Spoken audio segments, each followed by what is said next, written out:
guys, today I am starting with my new series of science experiments, and the first experiment we need to do is Scotch Mints and Diet Coke. For that we only need three things. The first thing is a funnel, the second thing is some Diet Coke, and last but not least is the Mentos. Or instead of the Mentos, you can also use Scotch Mints. Wait for the end to see the explosion. So now we are going to do the experiment.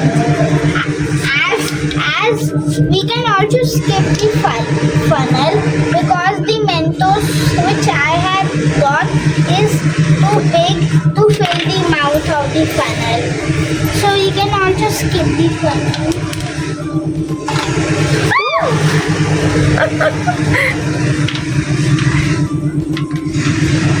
So what happened, Ryan? Please explain. It was an explosion which happened. It happened because of that the Diet Coke is really fizzy and the Mentos has little pores.